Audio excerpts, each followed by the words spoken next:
The great. आप सभी का स्वागत है मेरे चैनल में। आज की इस वीडियो में एक नया टॉपिक लेके आया हूं जिसका नाम है atmosphere and temperature zones. So now let's start. पहली वीडियो में मैंने क्या डाला था, कॉन्टिनेंट्स एंड ओशंस के बारे में करा था। कॉन्टिनेंट्स एंड ओशन तो ज्योग्राफी का ही पार्ट हो गया, एक ही सब्जेक्ट है, लेकिन अब जो मैं वीडियो लेके आया हूं उसका टॉपिक अलग है। So let's start.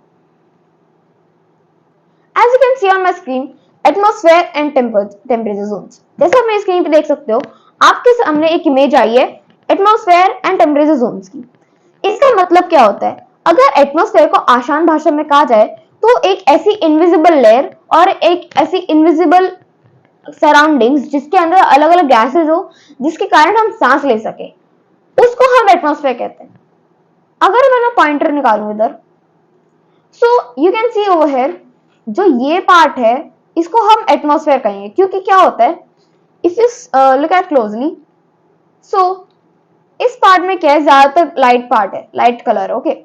Because of that, क्योंकि इधर जो है एटमॉस्फेयर ज्यादा है, इधर ऑक्सीजन और अलग अलग गैसेस की मात्रा ज्यादा है। और यहीं पर अगर हम ब्लैक वाले पार्ट की बात करें तो इधर बिल्कुल भी ऑक्सीजन या फिर बिल्कुल भी गैसेस नहीं है, क्योंकि इसको हम एग्जॉस्फेयर कहते हैं। मैं आपको एग्जॉस्फेयर और सारे टॉपिक्स के बारे में बाद में बताऊंगा, बट स्टिल अभी पहले हम एटमॉस्फेयर में जानते हैं। Atmosphere, N atmosphere is a layer of gas और लेयर्स ऑफ गैसेस, यानी कि इसका मतलब है एटमॉस्फेयर एक ऐसी लेयर है जिसके अंदर बहुत सारी गैसेस हो, या फिर एक ऐसी लेयर है जो गैसेस की लेयर हो। इसका मतलब है जो एटमॉस्फेयर है वो, लेट्स जस्ट इमेजिन, एक ऐसी ब्लॉक काइंड ऑफ है, ओके। ओके, अगर लेट्स जस्ट से कि हमारा जो वो है लाइक एटमॉस्फेयर, वो एक ऐसे ब्लॉक काइंड ऑफ है, तो इसके अंदर ना पार्ट्स डिवाइडेड होते हैं, डिफरेंट डिफरेंट पार्ट्स, जिनके अंदर अलग अलग गैसेस के कंपोनेंट्स होते हैं। जो पहला पार्ट होता है सबसे टॉप वाला, उसको एग्जॉस्फेयर कहते हैं, जिसके अंदर बिल्कुल भी कोई गैसेस नहीं होती, तो इसलिए हम उनको लेयर ऑफ गैसेस कहते हैं, लेयर्स ऑफ गैसेस कहते हैं, okay. So I will just erase all the stuff over here. Yeah. So now, if you can see closely in this image, अगर आप इधर इस इमेज में ध्यान से देखो तो जो ये पार्ट दिख रहा है ना आपको, ये हमारी अर्थ है, ठीक है। ये जो ब्लू ब्लू पार्ट है ये हमारी अर्थ है, और इसके ऊपर से जो ये सनरेज लाइट जैसी निकल रही है ना, ये रेज, ये है एटमॉस्फेयर या फिर ओजोन लेयर। अभी इसी के अंदर मेन ज्यादातर गैसेस होती है। ग्रेजुअली अगर हम ऊपर जाते जाएंगे अर्थ के, तो हमारे पास कोई ऑक्सीजन नहीं होगी, like there will be no amount of oxygen. और ग्रेजुअली अगर हम अंदर आते जाएंगे तो ऑक्सीजन की मात्रा अधिक होगी, और we could not get 100%, but we could get 31% of oxygen, okay. अगर हम ग्रेजुअली नीचे जाते जाएंगे तो हमें 31 या फिर 29% ऑफ ऑक्सीजन मिलेगी, लेकिन अगर हम एग्जॉस्फेयर में या फिर अर्थ के ऊपर जाएंगे तो हमें बिल्कुल ऑक्सीजन नहीं मिल पाएगी, और जिसको हम कह सकते हैं एग्जॉस्फेयर, तो no oxygen. Now different layers and different types of layers: stratosphere, exosphere, troposphere, mesosphere and thermosphere। अभी अगर इन लेयर्स को हम डिफरेंट डिफरेंट पार्ट्स में डिवाइड करें तो हमें एक बहुत ही यूनिक चीज मिलती है, एंड वो उसका नाम है like a planet retains an atmosphere when the gravity is great and the temperature of the atmosphere is low। इसका मतलब है एक प्लैनेट को एटमॉस्फेयर तब मिलता है, या फिर एक कोई सा भी, लेट्स जस्ट अगर मून का एग्जांपल है, तो अगर मून के पास लो प्रेशर एरिया है और उसके पास एनवायरमेंट है। एनवायरमेंट का मतलब है कि जो आप अपनी अर्थ पे ग्रीन पार्ट देख सकते हो, और जितने भी लिविंग ऑर्गेनिज्म होते हैं, जितने भी प्लांट्स होते हैं, उन सबको अगर मून में डाल दें, ओके, जस्ट इमेजिन अगर मून के अंदर एनवायरमेंट हो जाए या फिर लो प्रेशर एरिया क्रिएट हो जाए, तो हम ये कह सकते हैं कि मून एक हैबिटेबल एरिया बन जाएगा, जिसके अंदर हम रह सकते हैं और जिसके अंदर एक एटमॉस्फेयर डेवलप हो जाएगा। Now a stellar atmosphere is the outer region of a star, यानी कि एक अच्छा खासा एटमॉस्फेयर तब बनता है जब किसी भी स्टार के बाहर हो। लाइक फॉर एग्जांपल, अगर तो हमारा कोई स्टार नहीं है तो उसका एटमॉस्फेयर भी ठीक ठाक है, उसके अंदर हम सर्वाइव कर सकते हैं, एंड ग्रेजुअली जैसे हम लाइक पॉल्यूशन कर रहे हैं, फिर फैक्ट्री पॉल्यूशन कर रहे हैं, एयर पॉल्यूशन कर रहे हैं, जिसके कारण हमारे एटमॉस्फेयर में CO2 की मात्रा बहुत बढ़ रही है, जिसके कारण ग्लोबल वार्मिंग भी होती है। और उसकी वजह से, ग्लोबल वार्मिंग की वजह से एंटार्क्टिका पिघल रहा है। उसके पिघलने के कारण एक बहुत ही बड़ी सुनामी आ सकती है, जो अर्थ को इनफैक्ट वापस से निगल ले और हम सर्वाइव ही ना कर पाए। इसीलिए हम कहते हैं कि हमें पोल्यूशन ना करना चाहिए, हमें CO2 ज्यादा नहीं निकालना चाहिए, या फिर CO2 का ज्यादा प्रोड्यूशन नहीं करना चाहिए। इसके कारण कहते हैं which includes the layers above the opaque photosphere। इसका मतलब है opaque। opaque by the term means, अगर मैं आपको एक लाइव एग्जांपल opaque का दूं, लेट्स जस्ट से अगर मेरा in the hand, okay, and मेरे उसके पीछे एक मैंने 3 फिंगर शो करी है, तो उसको कोई फिंगर्स को देख नहीं सकता, क्योंकि वो ग्रेजुअली एक ओपेक ऑब्जेक्ट है। ओपेक का मतलब है कोई ऐसा ऑब्जेक्ट या फिर कोई ऐसी पर्टिकुलर थीम ऑफ ऑब्जेक्ट जिसके थ्रू हम देख नहीं सकते और जिसके थ्रू लाइट पास नहीं हो सकती। अगर आसान भाषा में कहे तो अगर इधर कोई ऑब्जेक्ट है, ओके, मैं इसको डार्क कर लेता हूं, ओके, अगर इधर एक ब्रिक वॉल है और उस ब्रिक वॉल के थ्रू अगर कोई पाइप डालना चाह रहा है तो वो नहीं डाल पाएगा, क्योंकि एक तो वो ओपेक है, ओके, तो उसके थ्रू भी कोई लाइट पास नहीं हो सकती। और जैसा कि अगर हम उसको तोड़े भी तब वो उसको हम ट्रांसपेरेंट कह सकते हैं। Now let's just erase all the ink and erase the pointer। okay, so now as you can see on this photo, okay, अगर आप इस फोटो में देख सकते हो तो इसमें क्लियरली मेंशन्ड है exosphere, thermosphere, mesosphere, stratosphere and troposphere. इसका मतलब है ये डिफरेंट लेयर्स जो होती है एटमॉस्फेयर की, वो अलग अलग पार्ट्स में डिवाइडेड है।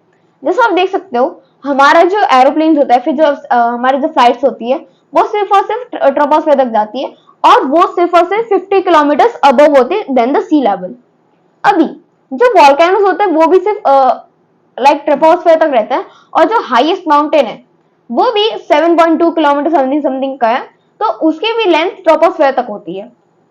Now we will talk to the stratosphere. Stratosphere में क्या होता है, उसके अंदर डिफरेंट लेयर्स होती है, लेकिन उनकी जो मात्रा होती है गैसेस की वो कम होती जाती है।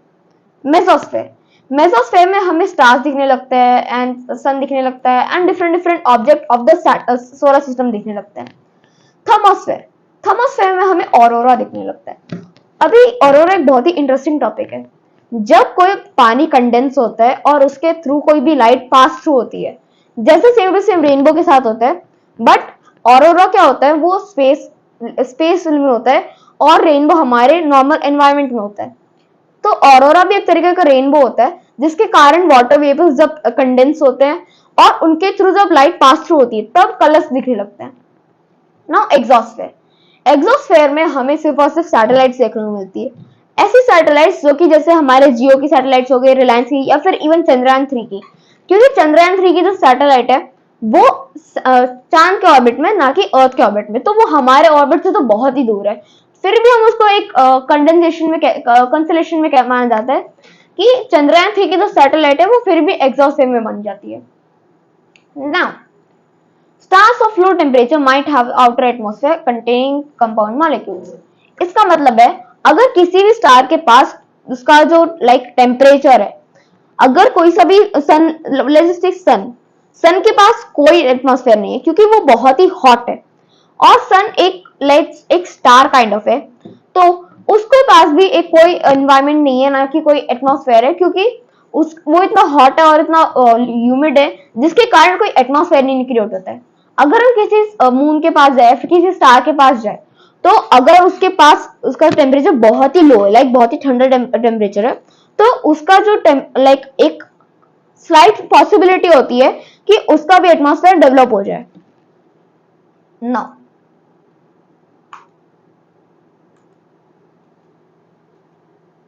टेम्परेचर जोन्स इन जियोग्राफी, इतना इसका मतलब है जियोग्राफी में लाइक जो हमारी सराउंडिंग्स होती है, the temperature climates of earth occur between the middle latitudes. Latitudes का मतलब होता है एक ऐसी इमेजिनरी हॉरिजॉन्टल लाइन जो हमारे अर्थ के पूरे चक्कर काटती हो। इसका मैंने आई गेस आपको पहले भी एक्सप्लेन करा है, लेकिन मैं आपको स्टिल एक्सप्लेन कर देता हूँ।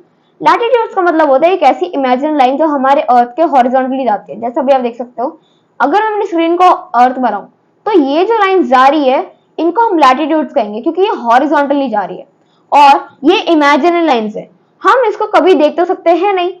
तो okay, I will just erase this.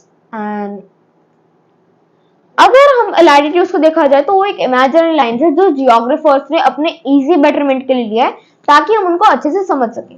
अगर मैं आपको छोटे से पार्ट में सिखाऊं, so let just see that कि अगर ये अर्थ है, ओके, अगर आपको ये अर्थ दिख रही है तो अर्थ में क्या है, लैटिट्यूड्स उनको माना जाएगा जिनकी जो ऐसे जो लाइंस है, जो लाइंस ऐसे जा रही होंगी उनको हम लैटिट्यूड्स कहेंगे, यानी कि हॉरिजॉन्टली जो लाइंस जा रही होगी उनको हम लैटिट्यूड कहते हैं, और लॉन्गिट्यूड्स उनको कहते हैं जो लाइन ऐसे वर्टिकली जा रही हो।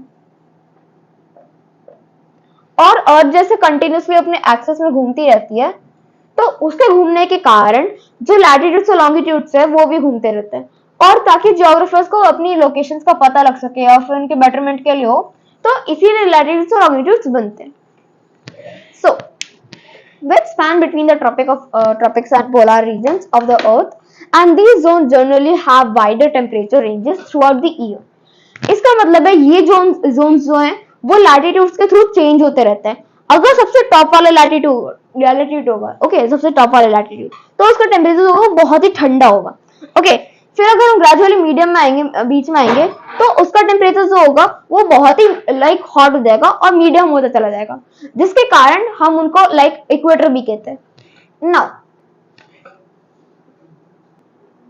सो जैसा कि मैंने आपको बताया, these zones generally have a wider temperature ranges। इसका मतलब है अगर कोई सी भी पर्टिकुलर लैटिट्यूड या लॉन्गिट्यूड बिल्कुल मिडल में है तो उसके जो टेम्परेचर होगा वो बहुत ही हॉट होगा और जिसको आप इक्वेटर माना जाता है।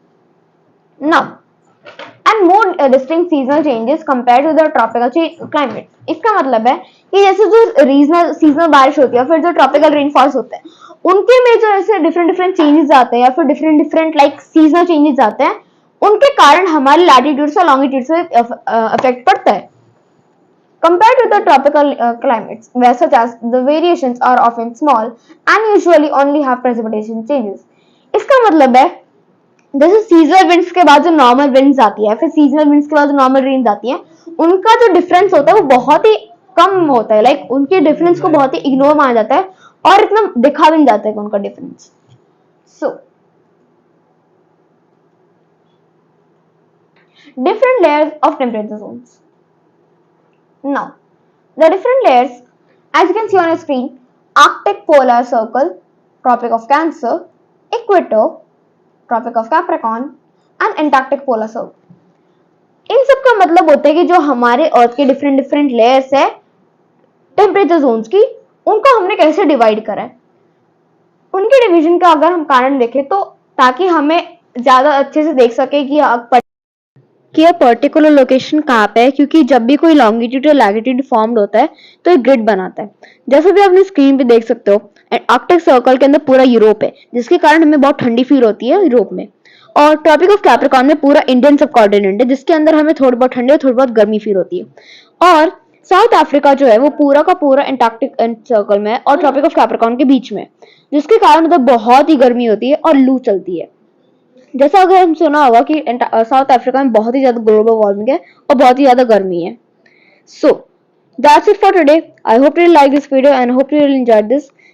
Please do like, subscribe and share this video with your friends so that they can also get the knowledge about this।